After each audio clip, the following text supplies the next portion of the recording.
ঢাকা থেকে খুলনা আসতেছিলাম বাসে। আমার ঠিক সামনের সিট থেকে কান্নার আওয়াজ শুনতে পাচ্ছি। কান্নার আওয়াজ শুনে মনে হলো একটা মেয়ে কান্না করতেছে। পাশের সিটে একজন মধ্যবয়স্ক লোক বসা। আমার মনে একটু সন্দেহ হলো, কেননা টিভি নিউজে মাঝে মাঝে দেখি মেয়ে মানুষকে পাচার করে, রেপ করে, বিক্রি করে ইত্যাদি। আমি একটু ভালো করে কান পেতে শুনতেছিলাম। লোকটি মেয়েটাকে বলতেছে, চুপ কর সেমরি, চুপচাপ বইসা থাক। তোরে আমার আনাই ভুল হয়েছে। হালারে কত কইরা কইলাম এই সেমরি আমার লাগবো না, তাও তোরে আমারে দিয়া দিল। এখন চুপচাপ বইসা থাক, নইলে কিন্তু তোরে আবার দিয়ামো। তারপর মেয়েটা আস্তে আস্তে কান্না করতে লাগলো। একটু পর লোকটি আবার মেয়েটাকে বলতেছে, ওইনে যাইয়া ভালো মতো কাম করবি, নইলে কিন্তু তোরে ওরা মাইরা ফেলবে। আর এই বালের কান্নাকাটি বন্ধ কর, নইলে কিন্তু।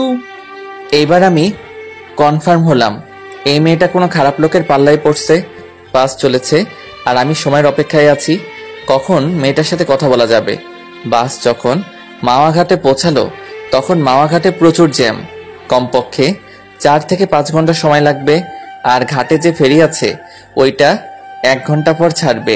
তার মানে আমরা পরে যে ফেরি আসবে সেই ফেরিতে যাওয়া লাগবে জ্যামের কারণে। বাসের ভিতর গরমের কারণে অনেক যাত্রী বাইরে বের হচ্ছে। কিছুক্ষণ পর ওই লোকটা বাইরে বের হলো। আমি এই রকমই একটা সময়ের অপেক্ষা করতেছিলাম। আমি মেয়েটার পাশের সিটে বসলাম, মেয়েটার দিকে তাকালাম। মেয়েটা বোরকা পরা, শুধু তার চোখটা দেখা যাচ্ছে। চোখটা রক্তের মতো লাল। অনেক কেঁদেছে মেয়েটা। আমি মেয়েটাকে বললাম, কোনো সমস্যা? মেয়েটা মাথা নাড়িয়ে না বলল। আমি বললাম, যদি কোনো সমস্যা থাকে বলতে পারেন। মেয়েটা কিছুক্ষণ চুপ থেকে বলল, সমস্যা বলে কি হবে, যে সমস্যার কোনো সমাধান নাই? আগে বলবেন তো, দেখি সমাধান করা যায় কিনা। আমাকে বিক্রি করে দিছে খারাপ জায়গায়, সেখানে আমাকে নিয়ে যাওয়া হচ্ছে। আপনাকে কে বিক্রি করে দিয়েছে? আর আপনার পরিবার কোথায় থাকে? মেয়েটা বলল, আমার পরিবার বলতে কেউই নেই, আমি একটা এতিম মেয়ে। আর যারা আমাকে বিক্রি করছে তাদের আমি কাউকে চিনি না, কিন্তু তাদের মধ্যে একজন পুলিশ ছিল। এর মধ্যে ওই মধ্যবয়স্ক লোক চলে আসলো। আমি আস্তে করে আমার সিটে বসে পড়লাম। আমি ভাবতে লাগলাম, আমি কি মেয়েটাকে বাঁচাতে পারবো নাকি পারবো না। আমি যদি আবার কোনো সমস্যার ভিতর পড়ি। লোকটি মেয়েটাকে বলতেছে, আশেপাশে খাবার হোটেল নেই, আমি সামনে হোটেলে গিয়ে খাবার লইয়া আসি, আর তুই এইখানে বইয়া থাক, আমি আইতাছি। এই কথা বলে লোকটি চলে গেল। আমি আবার মেয়েটার পাশে গিয়ে বসলাম আর বললাম, এখন কি করবেন? মেয়েটা বলল, জানি না। আমি বললাম, বাঁচতে হলে একটা উপায় আছে। মেয়েটা বলল, কি উপায়? এখান থেকে পালাতে হবে। কিন্তু আমি পালিয়ে কোথায় যাব? আমার তো আপন বলতে কেউ নেই এই দুনিয়াতে। সেটা এখন ভাবার বিষয় না। কিন্তু আপনি আমাকে নিয়ে কোথায় যাবেন? সেটা পরে ভাবা যাবে।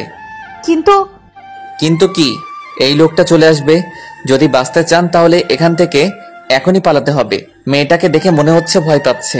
দেখেন, আপনি আমাকে বিশ্বাস করতে পারেন, আমি আপনার কোনো ক্ষতি করব না। মেয়েটা আমার চোখের দিকে কিছুক্ষণ তাকিয়ে থেকে বলল, চলুন। আমি মেয়েটাকে নিয়ে সোজা বাস থেকে নেমে ফেরিঘাটের দিকে হাঁটা শুরু করলাম। ফেরিঘাটে যেয়ে দেখি ফেরি চলে গেছে।